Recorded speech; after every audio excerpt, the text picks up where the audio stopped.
The Kenya We Want conference has officially come to a close. And after 3 days of reviewing the country's economic status, among other issues, residents and leaders discuss ways on how to re-engineer Kenyan society. The conference started out strong, addressing Kenya's issues in the wake of an economic crisis and aimed at steering Kenyans toward the achievement of the Vision 2030.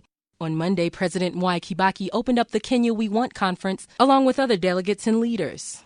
We have sometimes missed the opportunity to underscore the many political, economic, and social factors that are common to all of us.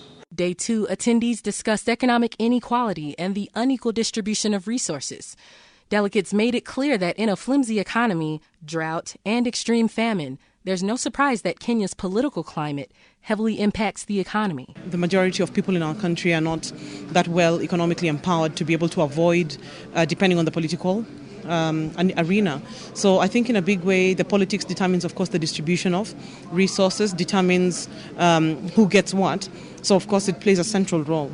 At independence, the policies gave preference to the high potential areas so that the resources were continuously being taken to the high potential areas, and the low potential areas were excluded from the development perspectives.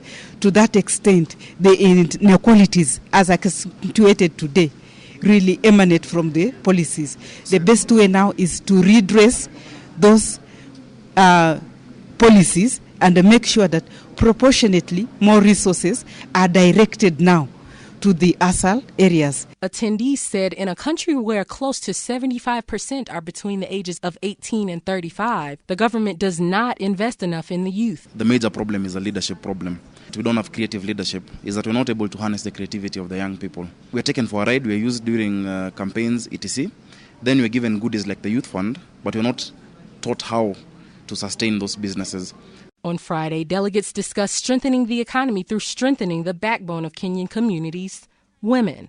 DELORIS Jordan from the James R. Jordan Foundation in Chicago shared her views. And women and children and families is something we really need to embrace here in Kenya. We need really women to come to the forefront and, again, to have a voice, speak up, and come from the back line. I think we as women, again, have a place. We have a purpose. So I'm hoping through the Jordan Foundation and the Wellness Center that we are providing, that we will help educate women and provide, again, components that they can continue to grow and can make a difference in Kenya in the government side also. Other emerging issues were the private and public partnership that would promote national cohesion. Private sector development strategy is a strategy which has evolved by the private sector working together with the government in terms of setting out what the priorities are that they need to work together on. We have to start taking the leadership role that is required.